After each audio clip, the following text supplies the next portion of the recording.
Wake Up Heavy is a Weirding Way media podcast.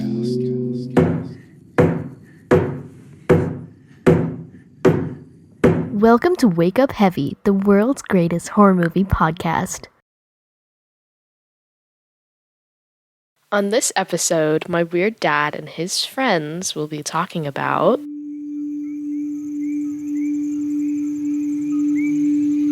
Hi there. Can I talk to you for a little bit? You have to come inside right now. There were 4 of them. What did we say? You shouldn't make things up when we're talking about... Can you open the door, please?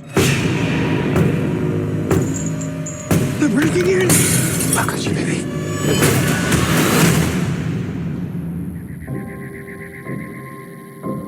We're not here to hurt you, but you have to stay here in the cabin with us. Families throughout history have been chosen to make this decision. Your family must choose to willingly sacrifice one of the 3 of you to prevent the apocalypse. We're not sacrificing anyone. For every no you give us, hundreds of thousands of people are going to die. It's really happening. Sweetheart, close your eyes. Will you make a choice? You have to somehow trust us. We're normal people just like you. It doesn't matter. None of us believe you. We will never choose anyone. When?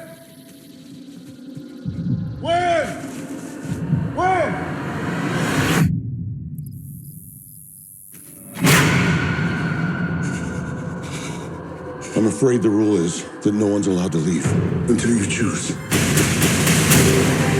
Do you really think it's all just a coincidence? I have to believe that. My son is gonna die. His name is Charlie. As a mother, I am begging you. You're the only one who can stop this. Andrew, I saw something. There was something in the light. And I feel it now.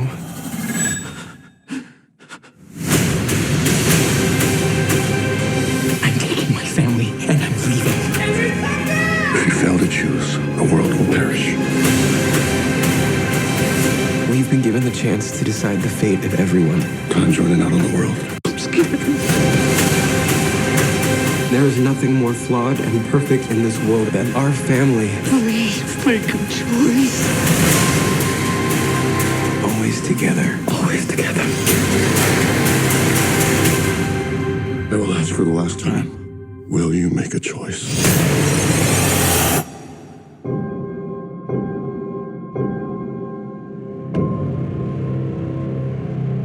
Hello and welcome to Wake Up Heavy, Recollections of Horror. This is Mark Begley, your host. Joining me in this crossover episode, once again, have we done any I haven't done any recording without you in what seems like months.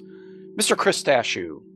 All the way from the Culture Cast, where these episodes can also, at least the last couple we've done, can be found. But more specifically, the Shyamalan movies, because that's why we're doing this episode. I wouldn't have gone out of my way to watch this movie otherwise, Mr. Begley. Yeah. On today's episode, we are talking about Knock at the Cabin, strange title, written by Steve Desmond and Michael Sherman, and then written or rewritten by M. Night Shyamalan, directed by M. Night Shyamalan, based on the novel The Cabin at the End of the World, which makes much more sense, by Paul Tremblay, starring Dave Bautista, Jonathan Groff, Ben Aldridge, Nikki Amuka Bird, Abby Quinn, Rupert Grint. I was to say, leave him for the end, baby. Leave him for the end, baby. And Kristen Cui, or Q, or Cui. Cui. It's probably, I would say it's probably Cui. Yeah, I'm not sure how to pronounce the young woman's name, or young girl, actually. And apologies for probably mispronouncing it all 3 ways. This is the latest Shyamalan and came out only in theaters, quote unquote, in February, and is already on VOD as of at least a week ago, if not longer. So you can catch it. We will be spoiling the film because you have to talk about the end of his movies in particular, but This one, because it's based on a novel, and the novel, as I understand, has a very different ending. Sure does. And we will be spoiling the novel as well. So if you haven't read the book and you want to read it, if you haven't watched the movie yet and you want to see it without spoilers, shut this off, go do that, come back later. If you don't care about spoilers, as I don't generally, then keep on listening. So as you mentioned, we're doing this because we did the first 3 Shyamalan movies crossover event with Wake Up Heavy and Culture Cast a little while ago. When was that? September or something? August, September? It could have been yesterday for all I know. It feels like it was yesterday, but I want to say it would have been sometime in October of last year. I think around Halloween time. Okay, could have been. So, yeah. Could have been after the great migration to Spreaker and Weirding Way Media for me. And I am a fan of M. Night Shyamalan, and I was planning on going out of my way, as much out of my way as possible, to catch this. I have been curious about each new release of his since Split came out, and we had the kind of big, oh, he's back in form and not making weird shit, and After Earth and the Avatar film and things like that. And sometimes big budget don't work for some people. Exactly. M. Night might be one of those people, man. Like, we talk about how bad his movies are, some of his movies. Those movies stand apart. After Earth and Last Airbender are strange entries into this man's filmography, to say the least. Both of which I have yet to see. Not a big fan of Will Smith, so I highly doubt I'll ever watch After Earth. Avatar is a possibility because my daughter watched that show. Bro, don't push her towards that. If she likes the show, she's not. The movie will be an affront probably to her fandom, as it should be. She has been asking to watch more of his movies, though. That's fair. We watched The Village this weekend. We watched The Village. We've watched, the 3 when we did that episode. I'm trying to think. And Old. And Old is kind of where now I'm like, I got to see what's going on in his brain with every new movie, because that movie is bonkers, but we had a lot of fun watching it, and we'll definitely be watching it again at some point. So when this came out, I had heard about the book, haven't read it, but you have, which is helpful because I do want to pick your brain about a couple things in regard to that. I knew that the book was pretty popular. I remember seeing it a lot when it came out, and that was 2018, I believe. Yeah, that's right. Pre-pandemic, which is interesting. Part of the story involves a pandemic of some sort. You're much better at reading books than I am these days. I used to go through them like water through a duck, but not anymore. So the basic plot is 4 strangers converge in the woods where a same-sex family is on vacation, and they task them with making an impossible choice to save the world. So it is an end times story, not a post-apocalyptic story, which I appreciated. Pre-apocalypse, is it really happening? Are these people having a shared delusion? What's the deal going to be? And that's pretty much it. So it's sort of a self-contained, one room, mainly, 7-character story. Simple, like you mentioned, this is not big budget Shyamalan. This is akin to Signs in my mind, as far as limited cast, limited location, same kind of idea where they're trapped in this one spot for most of the movie. We get some flashbacks and things like that. Since you weren't going out of your way to watch it, what did you think of it? I thought it was fine. I liked the book a lot more. And you know what the funny thing is, because you kind of already mentioned it, the changes that they made are so drastic that in the ultimate way that the narrative is presented, it's the same journey, but the destination is very different. Could not be any more different if they tried.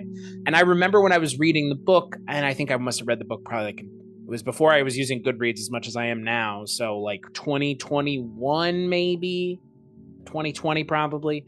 I only read it a year or two after it came out. I remember reading it and thinking, what an ending.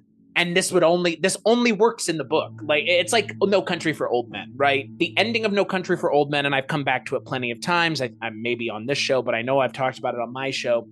I understand why everybody doesn't like the ending for No Country for Old Men, but I respect the Coen brothers for sticking to the way the narrative is presented more or less directly throughout the entire story, because the ending of No Country for Old Men ties directly into the themes of the book. In a lot of ways, The Cabin at the End of the World's ending ties into the themes of the book and what the book is getting at a lot better than the ending of the movie ties into the narrative that the movie is presenting. I think the movie is fine. I think it works for a Friday night crowd.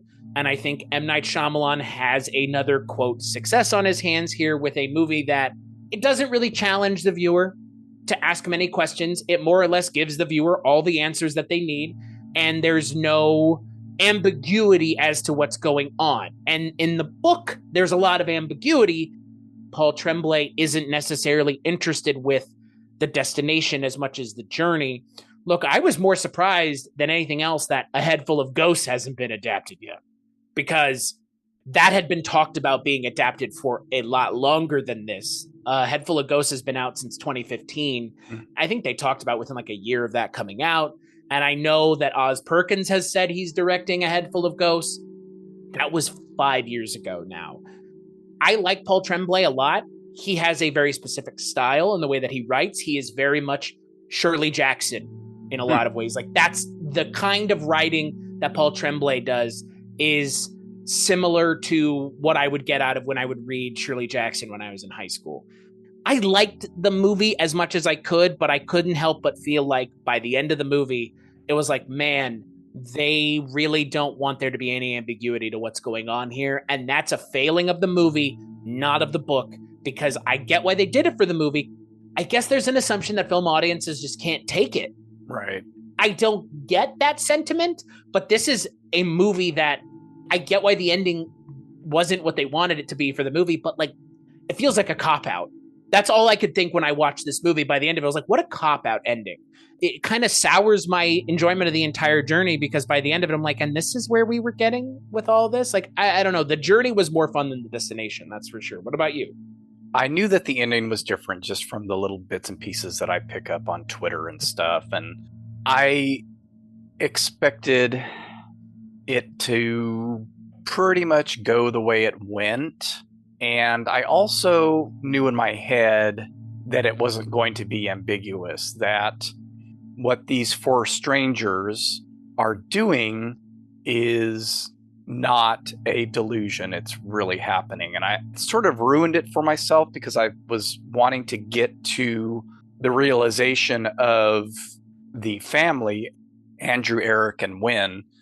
I wanted them to realize that it was really happening quicker, because that back and forth of, is it really happening? Is it not? You guys are crazy. All these clues that they pick up on to suggest that it's not really happening. For me in my head, already having made my mind up that it was really happening, sort of ruined that suspense, but it also frustrated me because I just wanted them to realize, oh, it is happening, and then go from there as to what they're going to do, because they have this awful choice to make. So basically, the four strangers that converge on this cabin, and it doesn't matter who's at the cabin, it's just they've been led there by these visions. People across the country, or maybe even across the world, are having visions of the end times. These four individuals in particular have had visions of this cabin, this exact location that the family is vacationing in, and they meet there and they explain to the family, you have to sacrifice one of your members to save the rest of the world. That's the basic premise of the film. With that, you have a lot of options. One of them being, the family's obviously not going to, who would believe this, right? The family's not going to believe it. You can show them all the proof you want. They're going to go to the end of the film without ever believing it. Or at some point, they're going to realize, okay, this is really happening, and they're not going to make the choice. Or they find out this is really happening, and they do make a choice, and it doesn't stop it from happening, etc. There are variations of what we can do here. It just seemed to me that I kind of commented on the title of the movie and how it seems incomplete to me. Knock at the cabin seems like an incomplete sentence, for one thing. I always want to call it a knock at the cabin door. And it made me think while I was watching it, at least for the first time, it's kind of an incomplete movie. It feels truncated and it feels like there's a lot of missing pieces. That's why, you having read the book, I'm curious about what might be missing. So during the film, we get flashbacks of Andrew and Eric's life. They're mainly used to show their states of mind or their personalities, where we see that, and now I'm probably going to get them mixed up, Eric is Jonathan Groff, I believe. So he seems a little bit more level-headed and has some religious background. He was raised maybe in a Catholic home or something. So you get the idea that, okay, this is the one that might buy into this. Andrew's a lot more defensive, a lot more aggressive, very much dismisses any of this religious stuff. So the flashbacks serve that purpose. They also show them adopting Wynn. So you get bits and pieces of them, but you get nothing of the four strangers, the four horsemen of the apocalypse, basically. In the movie. Yeah, and I wanted to see flashbacks of them, at least of Leonard, who is Dave Bautista in the movie, the leader, or I mean, he's the leader of the group, basically. He takes control of the situation for the most part. I wanted to see flashbacks of their normal life, but also something of the experiences that they report having, and have them be ambiguous, like you're talking about. Are they really having visions, or are these things all explainable? I think that's missing from the movie. And I don't know if it's in the book. The movie takes a pretty hard stance on what's going on pretty quickly, right? In the book, there is the thing where they're looking at the TV and Andrew and Eric are both like, this is bullshit. This is just happening. It's already happened. Yeah, or I think in the book they lean on it more as like, it's a coincidence that you're here and this thing is happening. And I kind of mentioned that in the movie too. There's still a fair amount of ambiguity in the book. You don't see flashbacks of the characters outside of the main ones. There is still the scene where they're at the bar and the guy played by Rupert Grint comes and clocks him. I mean, that still is in the book.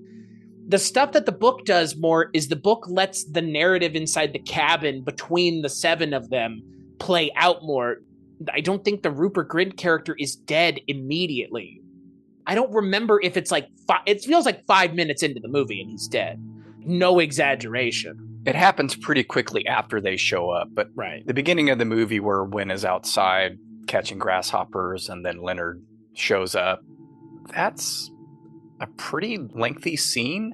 Yeah. We're about 10 minutes or more into the movie before she senses danger when the other three arrive with their homemade tools and or weapons, as they call them, and runs into the house to warn her dads.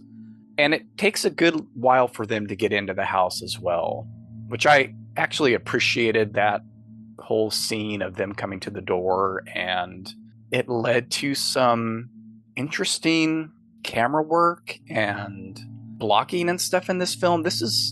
I don't think Shyamalan does too much in widescreen. I believe Unbreakable is widescreen, but I think most of his movies are in the 1.85 to 1 ratio or 1.66 to 1. There was a lot of stuff going on, a lot of interesting camera work. My wife and daughter were both really flummoxed by the focus pulls in the movie. It stuck out to them. I didn't notice it at all because it's a pretty normal film technique, but I guess maybe it's not used so much these days like it used to be, where you've got a character very close to the camera in focus and then something or someone behind them, and then they switch the focus. And I really like when that's used, and I guess maybe it's just not employed as much as it used to be, say in the 70s or 80s. that stuck out to them. But there's a couple of shots in here. There's some Shining-esque shots, 2 in particular. One where the group first shows up and Jonathan Groff goes to the door and is about ready to grab the handle, and you have that underneath shot. Yep. It's a different angle than in The Shining, parallel as opposed to perpendicular or whatever. And then when Leonard swings his axe and the camera actually tilts and then follows the action of the axe down, and you can, that just automatically brings to mind Jack Nicholson swinging his axe at the door and the camera following him. I don't know what else it could be, right? It's even more than that because the camera has actually done this great 45-degree angle tilt. It's effective. I liked it a lot, and I thought, boy, he's really having fun with the camera this time in this mostly single location where you're getting that shallow focus. You're getting a lot of close-ups of people, not like overwhelming close-ups, not Jonathan Demme Philadelphia where everybody's shot in close-up. There's quite a few at the beginning with Leonard and Wen. It's like, I found it to be particularly effective because at the beginning of the movie you don't know what Bautista's up to, and even if you have seen the trailer, you're still not aware as to what the entire play is. I just want to mention it before you do. Dave Bautista's really good in this movie. Maybe the best part of this movie. Actually, he is the best part of this movie. He is the standout in this movie. And that is something that I had read. If people didn't care for the movie all that much, their note at the end was always, but Dave Bautista is amazing in this. I totally agree. But yeah, that first scene where they're talking and there's a lot of close-ups between the two of them. But even, again, in the cabin with those focus pulls where you've got the dads, one in focus, one behind, and then they switch that. And the cinematography is really wonderful in this too. A lot of play with light. And that has to do with the story as well because Eric gets concussed at one point. And so his sensitivity to light plays a part in the plot and what's going on and what he's seeing and things like that. This is one, I'll definitely watch it again, but I'd have to put it in among things like, oh gosh, I'm trying to think of lesser Shyamalan, and it's not as bizarre as The Happening or anything, but that's maybe lower tier Shyamalan for me. It's like Signs. That's what it reminds me of. And maybe it's the end of Signs took place in the cabin or like their basement of their house, or the fact that Signs more or less takes place in their house the entire movie. Right. That can't be overlooked, but this is a movie that's this movie and not the book so much. I mean, the book kind of, but the movie I think clocks you over the head with a cross.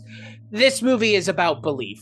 And what do you believe? And what does it mean to believe in something that you can't comprehend or understand or even begin to like have the smallest inkling of an idea of your place in the universe? That's what this movie is about. It's understanding your place in the universe, what it means to believe in a higher power, and what it means to also reject the belief in a higher power. And the book does a better job of the rejection part of it and that conversation between a believer and a non-believer, because in a lot of ways it is about a group of people who believe and a group of people that don't believe, and finding a way to find the middle ground, if there is a way to find said middle ground. And again, I think the book makes a better case that there maybe is. I think the movie more or less says the religious folks are right, which is like a fucking strange place to be coming down in 2023. At the same time, I appreciate that someone is willing to make changes to a narrative, even if I don't agree with them, but they're making it their own. It feels, I'll tell you, the movie feels towards the end of it uniquely M. Night Shyamalan. Mm-hmm. Maybe to a maddening degree, because the whole I saw you in the light, it's like, fuck this shit movie. don't, it's just, oh, I like that part. But it's so ham-fisted. Yeah. You know what I mean? Like it's trying harder to pull at the heartstrings than Sixth Sense does, and that movie is 10 times more successful at being emotionally engaging. If this movie had gone the route that the book did, I think everybody would have been like, oh man, what a choice. Because in the book, Wen dies. She's killed by accident in a scuffle with the gun that gets loose. And there's a scene in this movie where that could have happened, and it doesn't. There's a scene in the movie where Andrew gets in the car and he gets his gun. In the book, he kills the woman who goes out there, but the woman who goes out there is Adrian, the other woman, Right. Yeah. not the nurse. And so they make some changes to keep certain characters around longer or not. It all is in service of this weird pseudo-religious message. Because in the book, they go, hey, you know, if when dying wasn't enough, then we don't give a shit. Like, fuck God then. If our daughter dying was not a willing and worthy enough sacrifice for God, then fuck God, right? And like, that's an interesting message and an interesting point to get to. The movie just goes, yeah, no, it was actually happening. It was happening the whole time. And it's like, whoa, like, I get it. And it does work when we're talking about the movie version, but it feels like one message is getting highlighted while the other one is more or less getting ignored.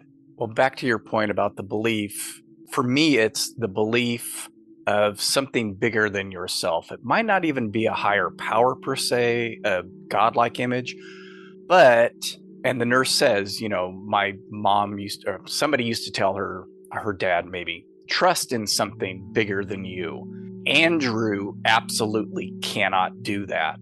In the movie, I don't know if it's as hard hit in the book, his idea or his view is, like you said, fuck everybody else. It's the three of us. I'm not making that choice because I don't give a shit. I don't have trust in anything other than our family unit. I get that. I totally understand that idea. And I think it's more of a modern idea. If this movie came out, like say this was a Shirley Jackson book or something, and it was filmed in the 60s or 70s, I think you'd have a harder time showing a family that wasn't willing to make a sacrifice for the rest of the world, for 7 billion people, as they say in the movie. You know, it's you three or it's 7 billion.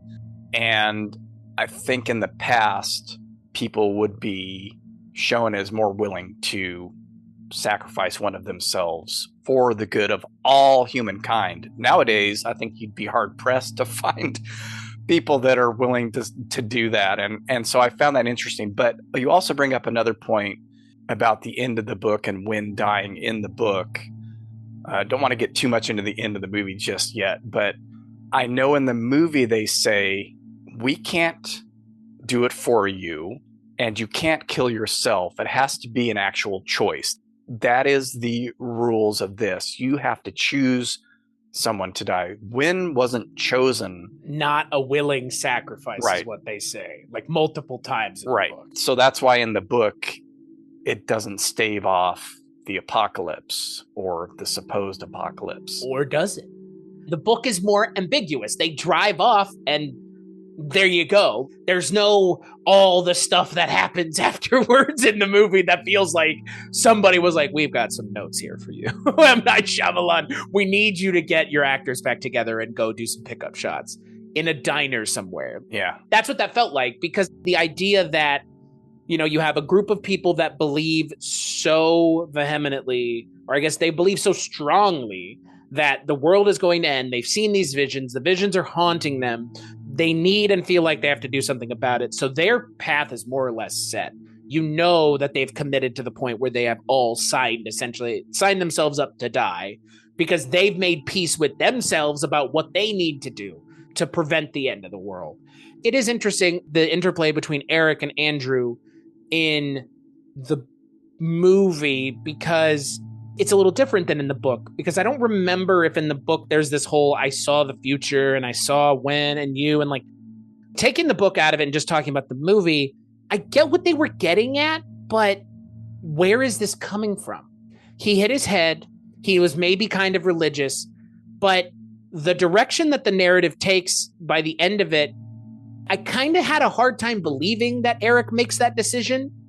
I don't know. It's strange. Like the movie is not earning its climax or conclusion because it doesn't do a very good job in setting it up. The emotional weight and stakes of the movie are not, is this really happening? Are these people for real? Can we take them seriously? It's who's going to make the choice and how, because you know it is happening. that's two very different stories, because an ambiguity behind what's going on leads to a question of the motives behind the people doing it.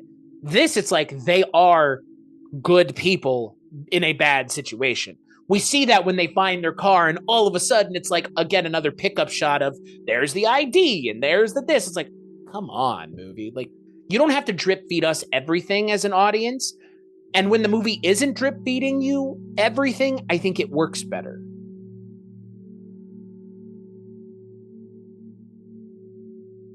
When I watched it again yesterday, I thought that scene at the end in the truck, in Redmond or O'Bannon's truck, the Rupert Grint character's truck, with all of the different bags. Because at first I thought they all just kind of showed up on their own, like, and met in the woods.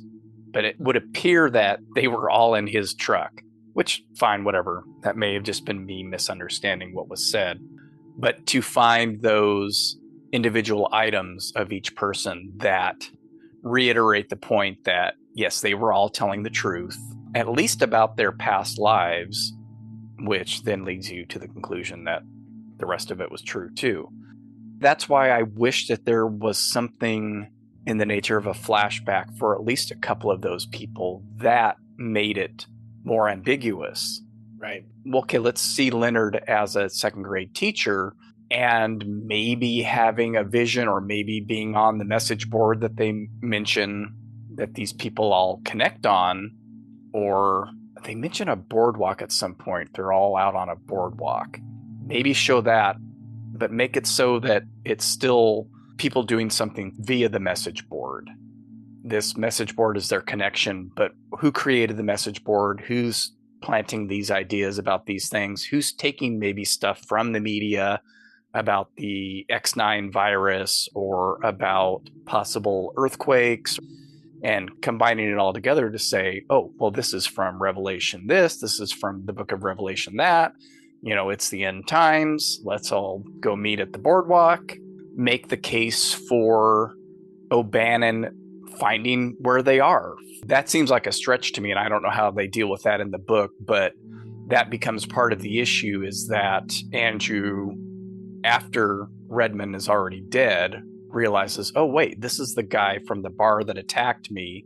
Get his wallet. I can prove it. His name's O'Bannon. He assumes that they were targeted because of that. But how would he find out where they're vacationing? They're Airbnb-ing it, from what I can gather, just from the... Right. Nothing's ever explicitly said, but they show a shot. There's a card that says welcome or enjoy your stay or something like that. And they mention, oh, the view is much nicer than it was online, and so on and so forth. It's a vacation spot. How would he have found that?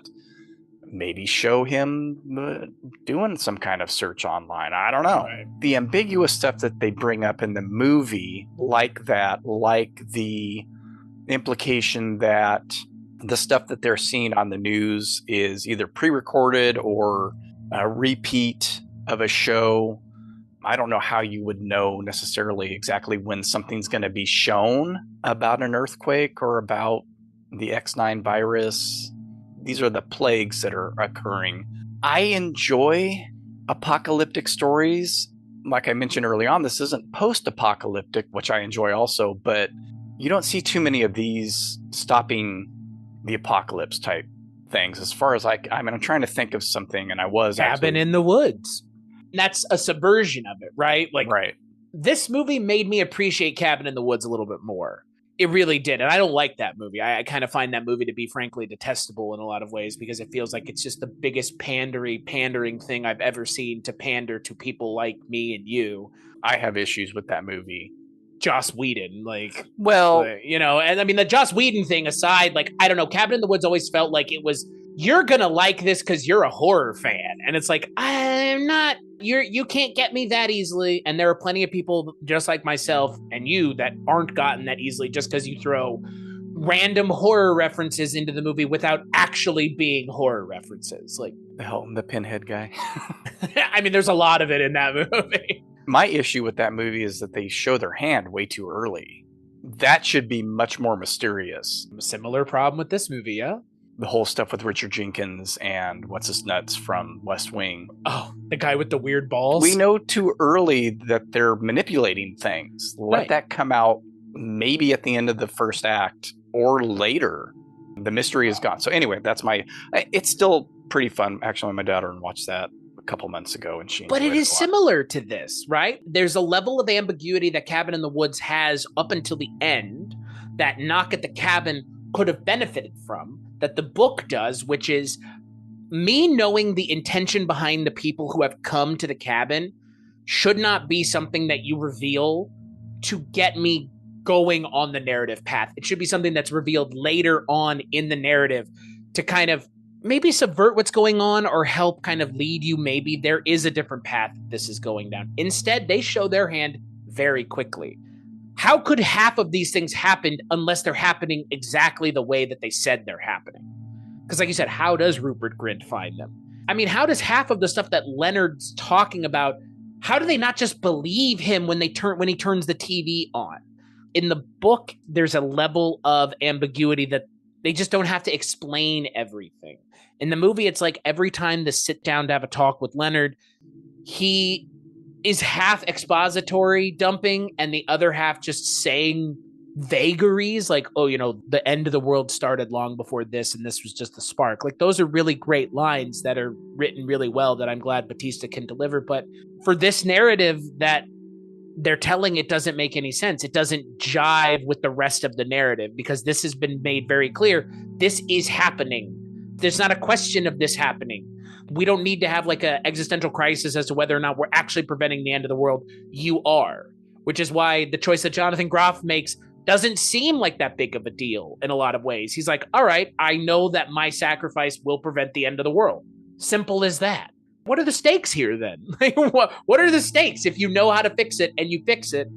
So I watched it twice and I still miss where Andrew's coming from when he talks about he doesn't say pre-recorded, but he mentions something.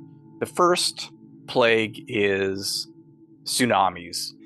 And they turn on the TV and there's been earthquakes on the Aleutian Islands. So that border of Canada and America off the Pacific Northwest.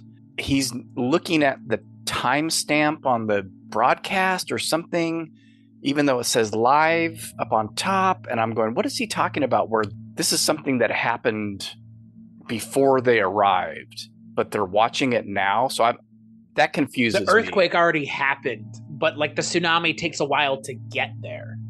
In the book, some of this they don't like the more you go into this, the less sense it makes, which is why you just kind of leave it hanging. Like you said, I mean, there's these like, oh my God, this already happened. It's like, yes, it did already happen. But for a tsunami to occur from an earthquake, there has to be some lag time for the earthquake to happen and then the tsunami to follow. The whole thing with the TV shouldn't have been a sticking point for the character. And it is. And it just like constantly is. The more interesting message and dialogue is when Andrew and Eric are talking towards the end of the movie. And he's like, we don't owe them anything. They have done this and that to us. And I look, as someone who's bisexual myself, I do appreciate that they kept the same-sex couple in the movie. They could have changed it. I'm glad they didn't. I appreciate that remains, that dialogue towards the end of the movie where they're talking about, we don't owe them anything. I agree with you that we live in times now where this is a total thing that I would get behind.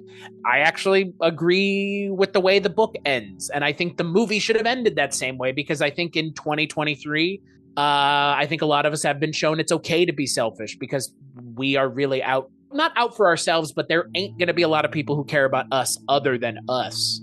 Specifically, we should care about ourselves and be selfish in that way. And I appreciate that message because it's a hard message to say out loud, but it's one that I think needs to be said louder. It is okay to be selfish. It is okay to worry about yourself and put yourself before others because nobody else is going to in a lot of ways. And I appreciate that the movie kind of starts going down that road, very quickly stops, more or less like pumps the brakes immediately. But I appreciate that message is in the movie because it's an interesting counterpoint to everything that Dave Bautista says and everything that Jonathan Groff's character is seemingly feeling.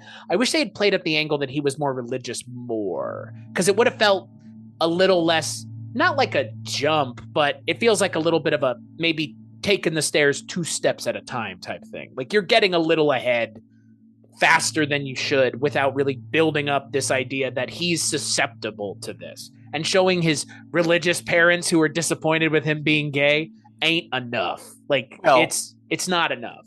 And it's not even clear that it's because they're religious. I mean, there are plenty of non-religious people who would have a problem with that as well. The only real clue is during the flashback of them picking up Wynn, and Andrew says, "You can pray if you want to, I won't make fun of you," basically is what he says. Those aren't the words you use, and I'll put the clip in probably to clarify that. You can pray if you want, I won't make comment. That's one of the only indications that Eric either grew up religious or still has maybe some religious beliefs himself. They do that in another flashback, and it's the part where they show Andrew getting attacked in the bar. They're doing kind of a pro and con list of, and at first I thought it was pros and cons of should we get married, but it was more pros and cons of being a parent. And they're listing each other's cons, and Eric says to Andrew, sometimes you're kind of violent, or you have a violent streak, and it's a little bit scary. And you have a temper.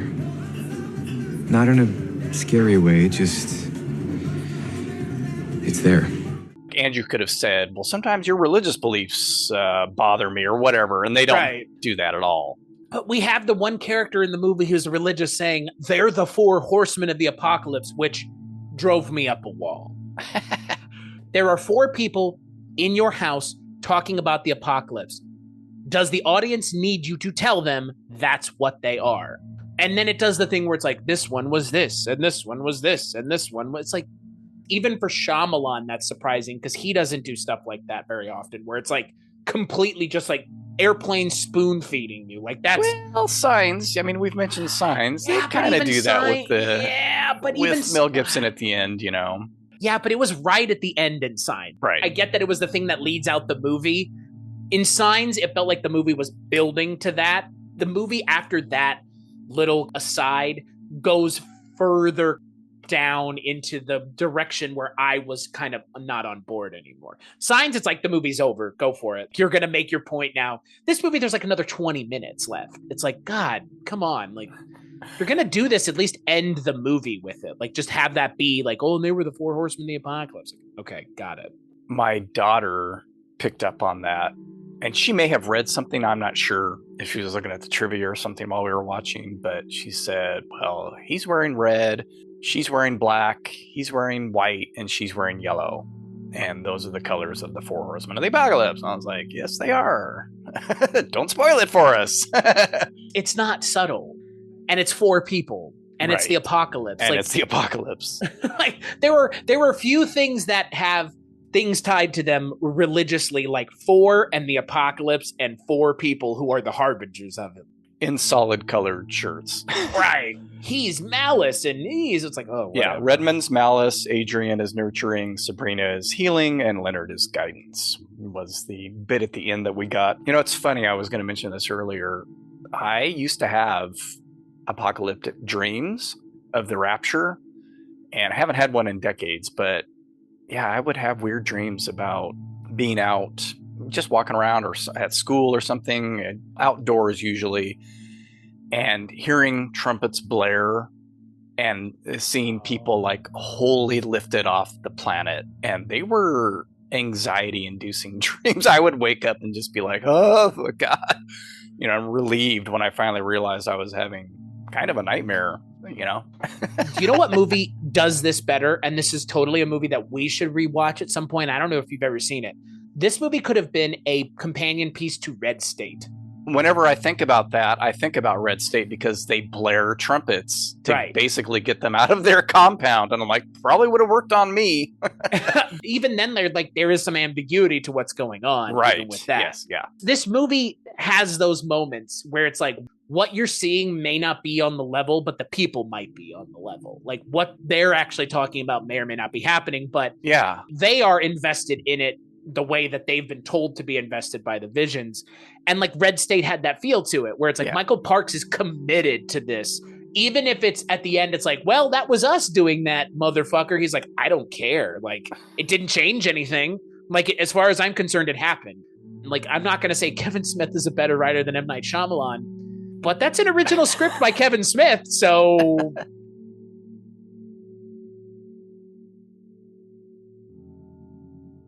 you know what, though? Just think about since 2020, actually since 2016, when What's-His-Nuts got voted into office, how much doomsday reporting there has been in the last 7 years. Even before COVID. Oh, yeah, before COVID. 2016 to 2020 was not fun. And it was not fun for a lot of people. Not fun for the group that's represented in this movie by these two dads. And it's not gotten much better since then. And then we have COVID, and then you've got natural disasters happening a lot more. We've had massive fires in my state in particular, in Australia, you know, airline stuff. I mean, it's all that stuff that doomsday sayers can find biblical references to. And I'm surprised there's not more of it.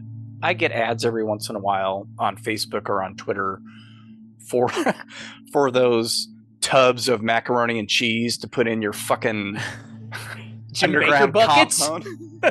If anything, it should make you think, well, what would I do? How would I respond if I was Andrew or Eric? So I have a 3-unit family, me, my wife, and my kid. What would I do? There's part of me that says I would be an Andrew and say, fuck it. We'll survive as long. There's grocery stores all around here. Those canned goods are going to last for a long time. We'll be fine for a good while. I'm fine being alone with just my family. The rest of you can fuck off. I mean, it would be... I'm right there with you, bro. That's what I would have done. Like, fuck you. Like, for real. Like, fuck you. Like, I don't know society shit. Society clearly doesn't feel like it owes me shit. If it plays out the way the movie plays out, the decision that I'm making is I'm not doing it, even if I know it's happening. In the book, I'm making the same decision, but in the book, the decision that I'm making feels less aggressive. If you're doing it in the movie, it's like you are aggressively rejecting the apocalypse happening, even though you're watching it happen, which is a message in and of itself about people and their ability to comprehend the realities of the world going on around them and their inability to process it. I would be of the same mindset either way. Like, fuck this, fuck all y'all. And it ain't nothing personal against you or anybody else. Like, I would hope if you were in that position, you would choose self-preservation, whatever that means. Because you know what I'm doing?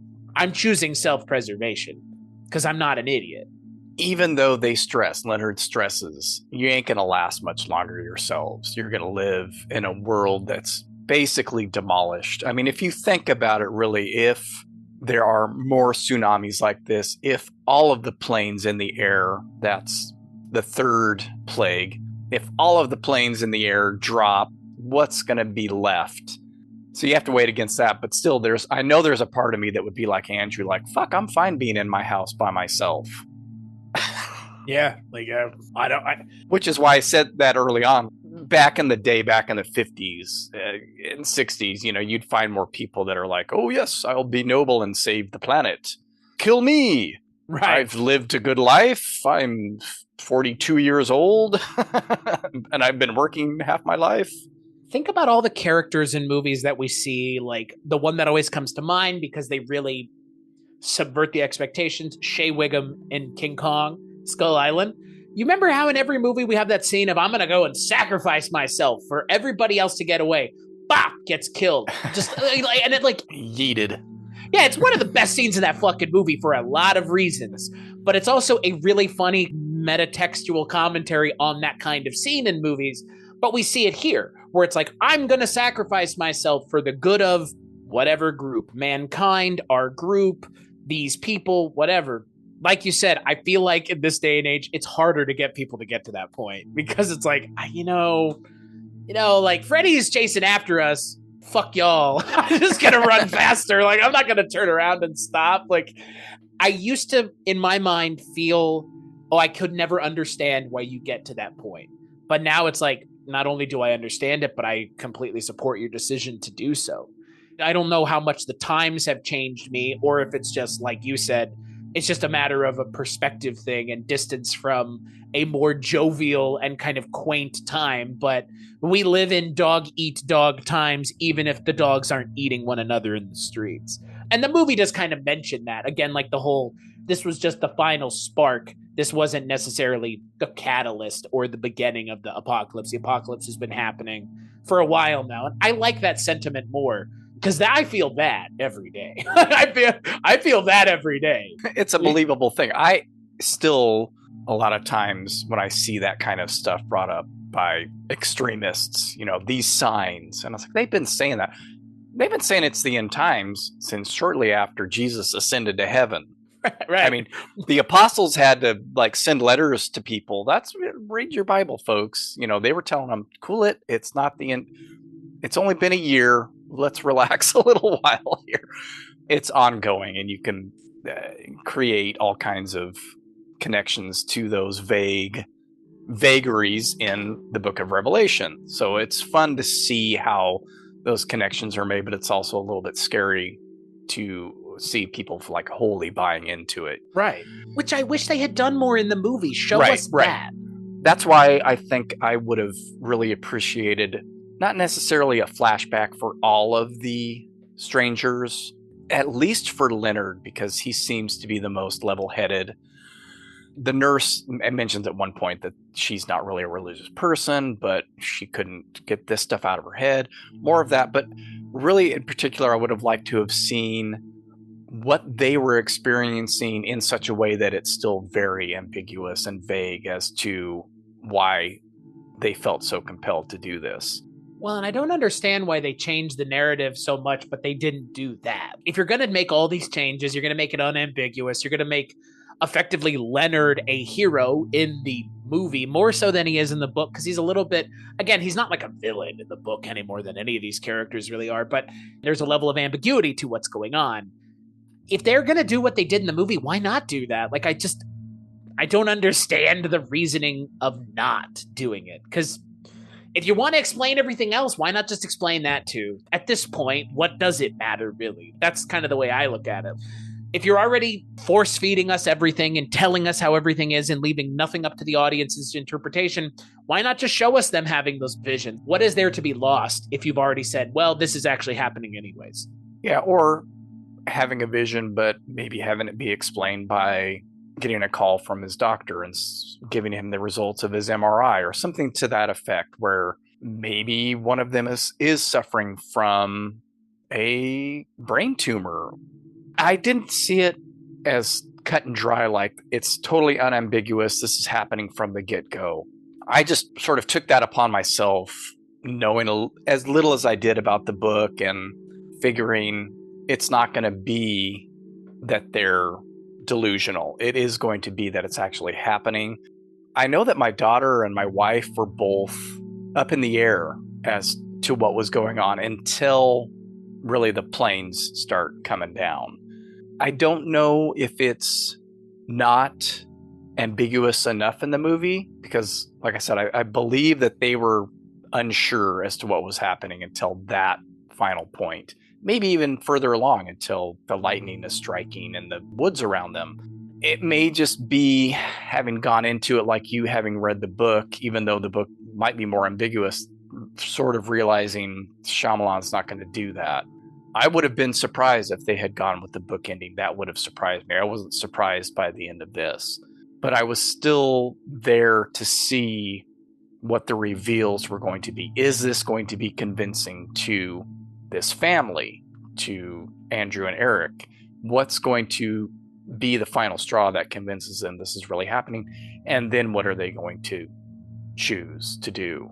Was it believable? The decision that Eric comes to in the movie, did you as a viewer feel like they convinced you that he was convinced that the decision that he was making was the right one? Well, I don't know if it convinced me that it was the right one early on when he has his vision.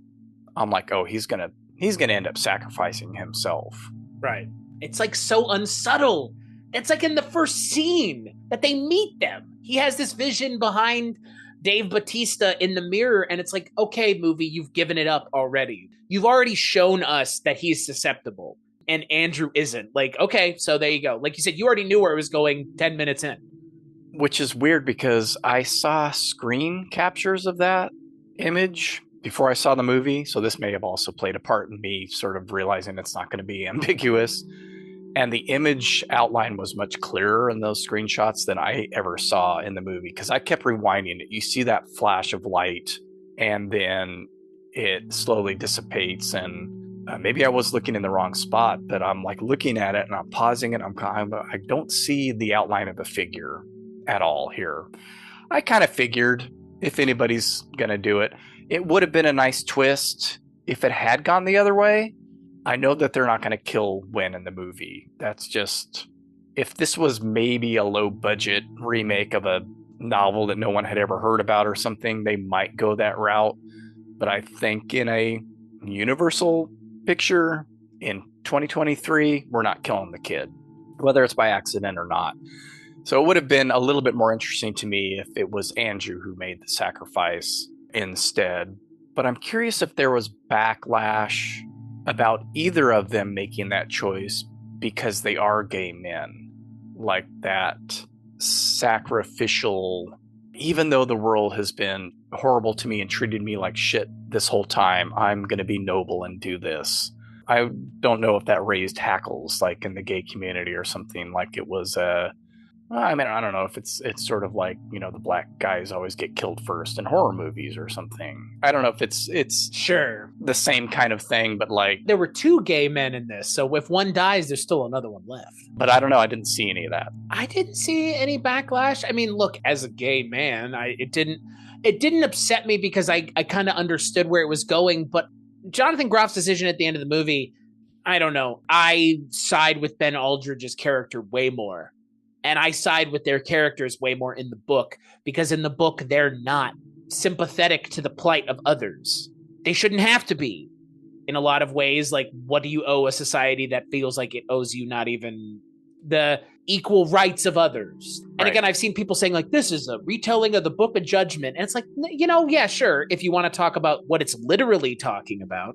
In a lot of ways, I think the more interesting discussion to be had with this movie, and the thing that may cause the movie to have a little bit longer of a life than it wouldn't, is that scene between Eric and Andrew at the end where it's like, why do we owe them anything? And I think that's a more interesting question, because why would someone make that sacrifice knowing that the society that they're making the sacrifice for is populated with half, 1/3 terrible people? I don't know, use your own percentages how you please, but yeah, I think to your point, like I could see why people would be upset, and I wouldn't disagree, but it didn't upset me.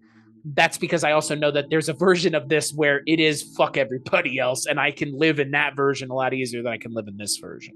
I'm a little bit bothered by the diner scene at the end, but the flash forward of Andrew and Wynn later on in life didn't really bother me. Obviously, that's not in the book. Or if there is a flash forward in the book, it's irrelevant because she dies. No. You know, I said earlier, and I think you've agreed, it would be harder for us to be like, yeah, fuck everybody else. But then again, I can think, yeah, well, we probably wouldn't last long, and what kind of life would that be for my daughter? So there is that other part that says, if I could imagine her in a world that's fully populated and having a happy life, then yes, that sacrifice would be worth it. That's the thing, those sacrifices that parents make anyway for things, for hopefully making their kids' life better than theirs. So and they say that in the movie at one point. Hopefully have that right. I mean, families have been making this decision for hundreds of. I think he asked, like, have families been making this decision for hundreds of years? And it's like, you don't know, right? Like, you don't know what you don't know. And the movie is kind of maybe leaving itself kind of an interesting side tangent of like, is this the first time this has happened? And what were those people like? And what decisions did they make? And how, and you know, you could go down as many paths as you wanted there. It's such a Hollywood cop out. Oh, like their love is pure. They're a pure, like, oh my, it's just, if you're going to change the narrative and you're going to turn it into this, like, I guess you just go full schmaltz. You go full melancholy, cheese ball, just like, oh, we have a pure love as a family, and that's why we were chosen, because our love is pure. Okay. In the book, it's just, we're fucking saying no. If this isn't enough for whatever God is making the apocalypse happen, fuck him. Like, how is that not a message in 2023 that's more applicable to most people's lives than your love is pure and you're good Christians, so sacrifice yourself and save the world? It's a weird message to have in a mainstream movie where the book was completely at odds with that message, like almost at a cellular level. It's so strange, but I get why they changed it, because, you know, it's a much more palatable ending. It's much more it's a much more positive ending. And then you have the diner scene that just like gilds their lily 10 times over. I tend to like happy endings, but the more I think about it, the diner scene is a little much. I think I would have preferred Andrew going up to the treehouse and Wynn saying, Did you hear and save everyone? have him not reply and then find that truck and drive off. And we don't know if it was worth it or not. And that's what I mean. It's like they can't leave well enough alone. Ultimately, it doesn't become about the journey the way the book is. It becomes about the destination with the movie. And the destination is to get them into that diner to show all of these post-pro scenes where it's, you know, taking place on a blue screen somewhere and someone is being told to read, you know, the tragedy is over now and things are returning to normal. And it's like that clip 4 times in a row. Yeah. You're just like, okay, so there you go. So he did it. And the movie isn't concerned with what that means. It just wants you to know that they saved the world. And then boogie shoes. I wanna put on my boogie shoes to play with you. like, it's just The end. it's so fucking bizarre, because test audiences would have been rioting if it had just, you know, they drive off and the woods are still kind of on fire, but they're maybe going out a little bit, and that's it. And again, in the book, it's not even that. Like, they go, fuck no, Wen died, not enough. We're going to go out into the world and see what it is. And whatever it is, damn the torpedoes, we got to deal with it either way. Like, yeah, like I get that that's a less heartwarming ending, but I think it's an earned ending that this movie could have earned should it have decided to not go the, I don't want to say stereotypical, but the generic route. It's not doing anything different. It's a Hollywood ending. Like, to the T, to the letter, it's the Hollywood ending. It's a happy ending. Even though Jonathan Groff is dead, it's still a happy ending. I mean, unless... Give it to me straight, Begley. I, you know, just saying, some people probably don't think it's a happy ending because they would have been like Andrew the whole time and just said, fuck it. Fuck everybody else. I don't care. But Andrew still makes that decision. He still shoots Eric. Yeah. But they don't give that decision the weight that it needs. It's like, it just happens and there you go. If we're building to that moment, and that's one of the more important moments in the movie, it's not given a lot of weight. And then we get a scene that just like, I think the diner scene and everything that comes in that last 15, 20 minutes of the movie really sours me on the movie, because it feels like you are an audience member who could not follow along with what we're laying down. So let's lay it all out for you. And I really don't like it when a movie does that, because it doesn't need to. And it speaks to a bigger problem with the way Hollywood mainstream films are made, which is you as an audience member can't comprehend one singular iota of complexity with your narratives or ambiguity. And it's like that in 2023, that has been shown to not be the case. Even M. Night Shyamalan has shown that he understands that by crafting stories that I think have levels of ambiguity to them that work. I mean, everything's not laid out in The Sixth Sense for you. There's lots of questions that you can walk away from that movie with.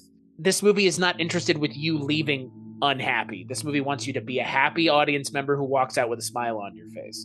Like, that's what it feels like. And I mean, I know that worked for a lot of people because this movie was relatively successful critically and financially.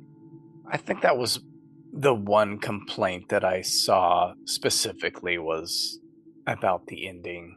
I would say most of what I read was 50-50.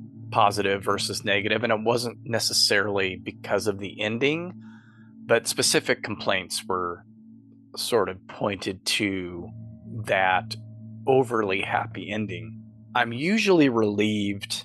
I mean, I like downer movies. I like movies that kill everybody off at the end or are ambiguous. The Mist, the greatest ending change of all time. You want it to be different every time you watch it, and you know it's never going to be, and so Yeah. it bums you out. But a lot of the nihilistic 70s and 80s movies where no one survives and the hero doesn't make it to the end and things like that, and I'm fine with that. And I don't know if I'm more okay with it with those movies because that was sort of the times. And now I do want a happy ending just because it seems like the world is kind of way shittier than it was then. So go ahead and give me the happy ending. But I still think that I guess if they didn't have the diner scene at the end, it wouldn't really be a happy ending because he's dead and we don't know. It'd be a more ambiguous ending. But without the knowing Sure. that it really did stay The confirmation, apocalypse, right? then it's not. It's maybe happy. Or this could have been all for naught. I'm with you as we continue on this journey of life, and as things in the world are what they are, and the things that are going on in the world continue to, again, depending on your view, worse, better, stay the same. I'm with you. I feel like I resonate more with happy endings now because that's harder to find in reality. But at the same time, as someone who creates content, just like you do, we're trying to take our audience on a journey, on a path with us that we're taking them on. And Shyamalan's doing the same thing. Very intentional. He gets to where he's going. He ends the movie the way he wanted to end it because, again, he changes the narrative from the book. So it's clearly the ending that Shyamalan wanted. But sometimes what you want out of something is not what the creator wanted you to get. And sometimes what you want, you're not going to get. And like you said, I mean, happy endings are what they are, but sad endings, if you don't resonate with them, you don't resonate with them. But that's the intention of the director, is still to get you to that point. When the director gives you the opportunity to figure out how to feel about it, less telling you, that's a bigger success. And that's not what Shyamalan's interested in doing here. And I don't know why. Maybe this is a case of studio meddling, and after the fact, we put that scene in with the diner. But I don't think so. I think that this is the story that Shyamalan wanted to tell, and this is the ending that he wanted to get to, and it's a hopeful ending. Maybe not a positive ending, but even if it had them ending with them driving and no diner scene, I think it would be a hopeful ending, maybe not a happy ending. The ending of the book is a hopeful ending. It's just of a different kind of direction or angle on it. Same coin, different head of the coin. And that's any more, I go on these journeys with directors like you do when we sit down and watch their films. And by the end of the movie, I'm glad I've gone where I've gone and the director has shown me what they want to show me, but I can't guarantee you that it's going to resonate with me the way the director wants. And that is something that's important to internalize in this day and age, because again, there are things that exist like this in two separate ways that you can consume either and feel a different way about either, but it's still the same story theoretically. I think that's what's interesting about adaptations of things, but at the same time, that's the tenuous ground you tread because you worry about hewing close to the source material, but also doing your own thing. And Shyamalan does his own thing here, and varying degrees of success for everybody, it would seem. Because I've seen mixed reviews, but critically more or less well received. Yeah, and I'm glad it's a different ending, not because of the win thing, but I think in a book like this where you have such high stakes, such a big setup, the apocalypse, the end of the world, right? Then everybody going into it that's read the book has this idea of what's going to happen. And you mentioned The Mist, and that's a really good example where change the ending, make it way more depressing, because Stephen King does like happy endings, or after a certain point, it was like everything's happy endings. That is a gut punch of an ending of a movie, and it changes the whole story at that point when you get there. So I'm happy that this is a different ending. Maybe not so happy that it's just completely 100% yes, this was really happening, and at least these two are going to have a happy life in the future. And we've seen it. They showed it to us. Right. Which was like, call it a cop-out, call it a cheat. But honestly, for me, that might be the scene that goes too far. Even the diner scene's not that overt. It's like, I saw this. And if the movie's showing you something and telling you something, that means it's going to happen, because the movie has no other way of getting it across to you other than narration or a character saying it. Him going, well, I saw this and this is what happens. It's like, well, then that's what's happening. And that's what's going to happen if you do this. And it's like, okay. And in the context of the movie, since visions are true in this version of the story, then you take it as this vision is also true. Right. So what is there a question? If you kill yourself for the good of mankind, you will prevent your daughter and husband from living terrible lives, apparently. Yeah. So it makes sense in that context. Yeah.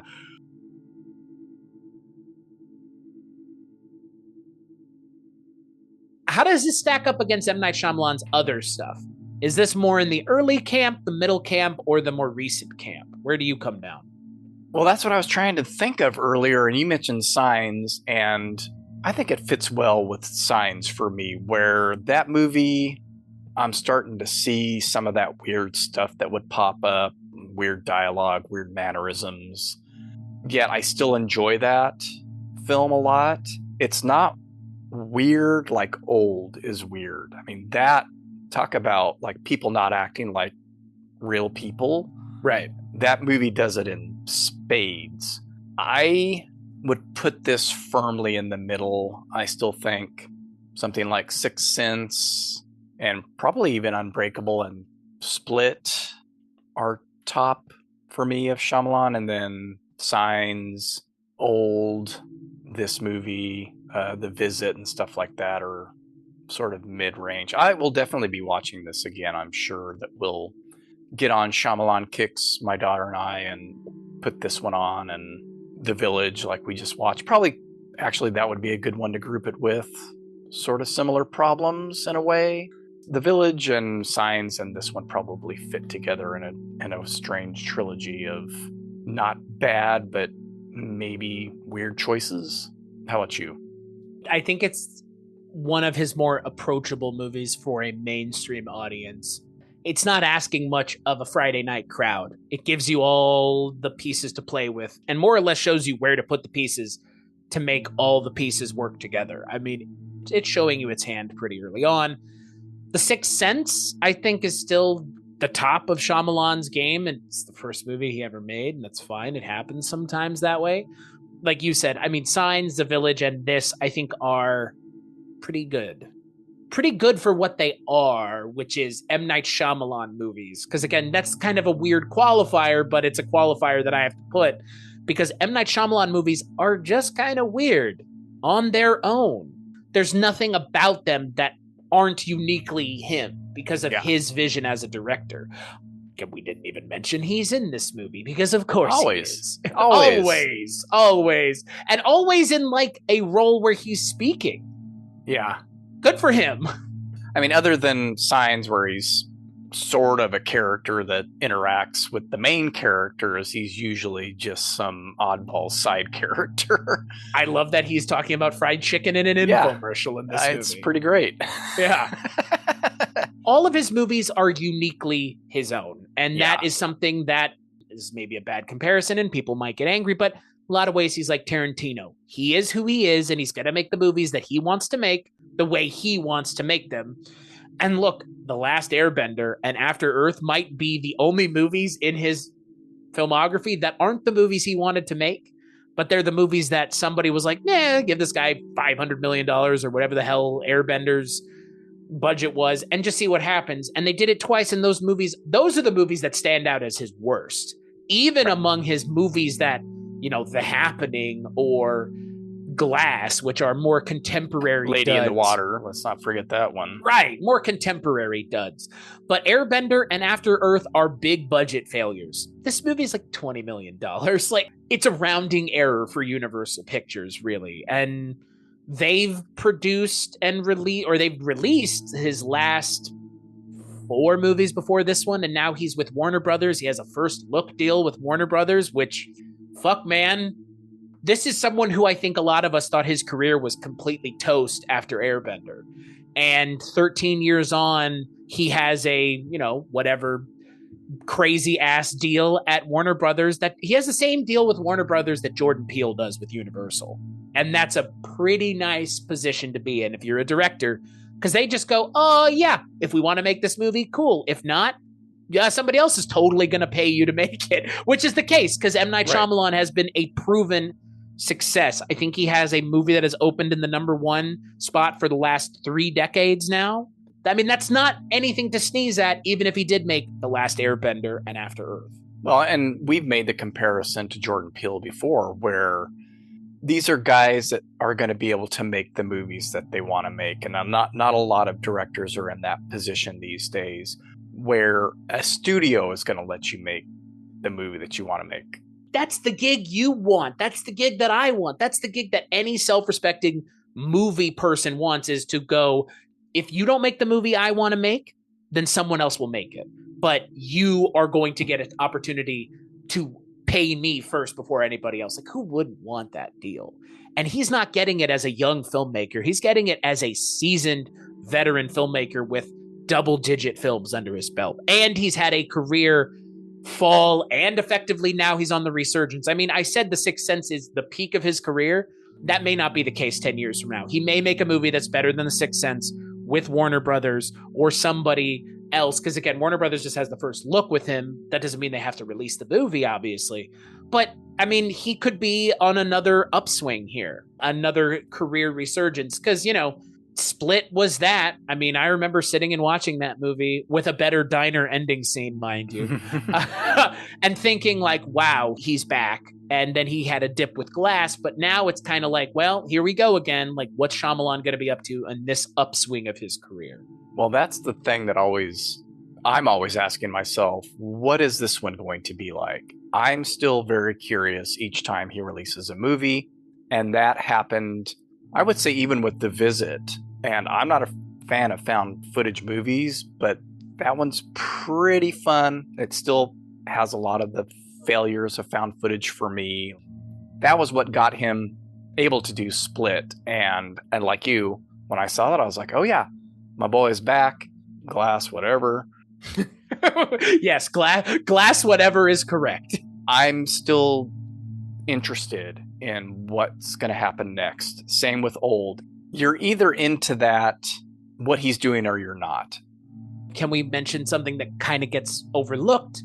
Manoj Night Shyamalan, Indian American director, $3.4 billion cumulative gross of his films. He's an Indian American director. There are so few of them working today, too, which is another thing that doesn't get heralded enough, that he is an Indian American director.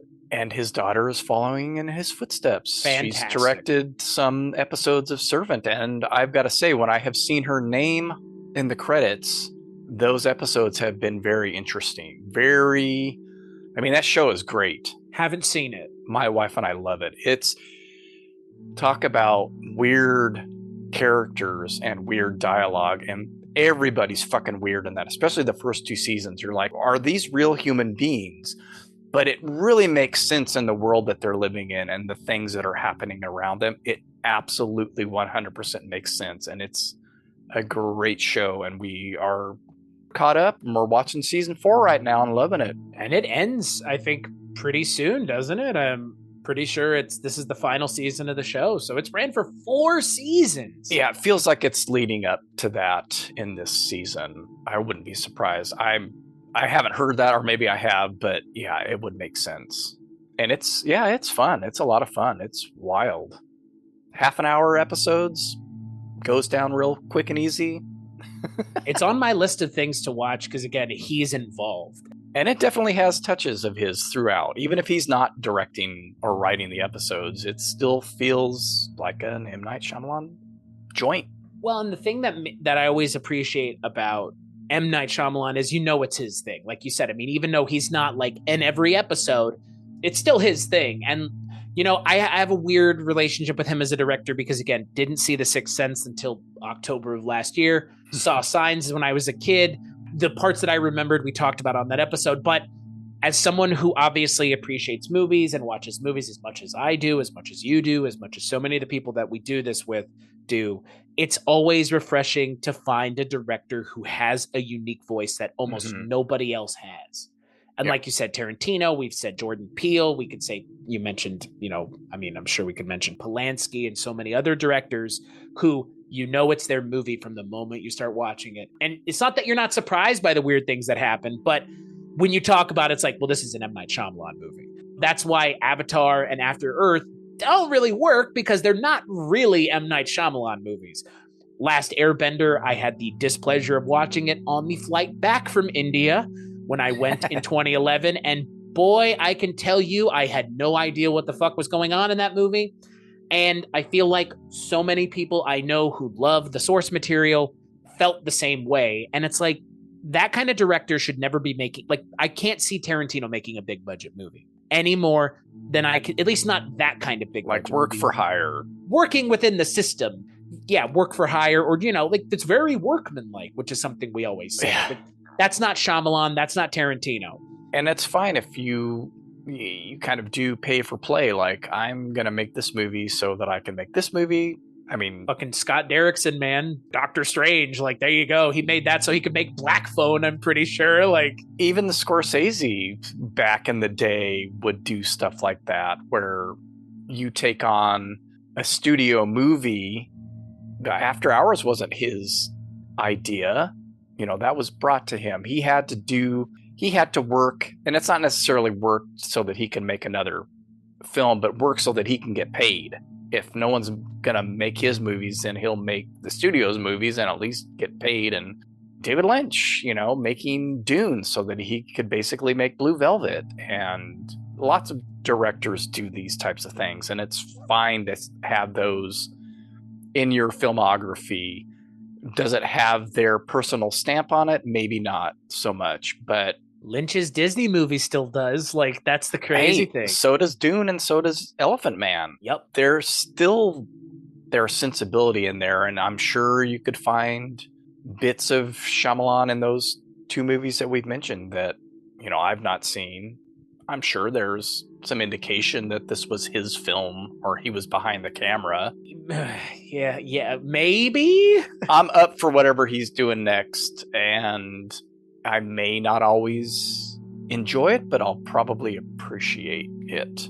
And I enjoy and appreciate this film. I enjoyed and appreciated Old, as weird as it was. I can't really, other than The Lady in the Water, which I have sworn I will never rewatch, I can't really say that about anything else, barring the two that I have not seen that I don't have any interest in. So that's 3 films out of, what, 2 dozen? Well, not 2 dozen, but Almost half 2 a dozen films. Yeah. You know, that's a good record for me, as far as I'm concerned. Well, and again, say what you will about some of the quality of some of his movies, but he's still working. He has a first look with Warner Brothers, so they don't do that for everybody. They're not handing that out like candy, so... And seems excited to be working. Every interview I see with him, he looks and sounds very happy to be doing what he's doing. And good for him. Can I ask you, though, because we haven't talked about this, is there an M. Night Shyamalan twist in this movie? Because that was the thing, right? Like, that was the thing for the longest time. There isn't. There isn't a twist in Signs, though, and that was his, 3rd movie? Right. Like, that's why it reminds me of Signs. I mean, Unbreakable has a twist. It tries to to pretend like it have has twists. The Village definitely has a twist, which a lot of people, that's sort of what soured them on him. The Lady in the Water, I was looking for the twist in that movie, and it never came. And it was just fucking weird. I wanted the twist to help me make sense of that film, and it never happened. Is there a twist in Split, or is it just a sting at the end there where you realize that this is part of a universe that already exists? That is a twist, but it's like not a recontextual. I mean, it is kind of a recontextualization twist because it makes it make sense why James McAvoy can do what he does in a world where seemingly none of this would make sense otherwise, right? it's kind of like the twist in The Sixth Sense, but it doesn't recontextualize the entire movie. It just makes it make sense how he can do what he's doing. But that's it, right?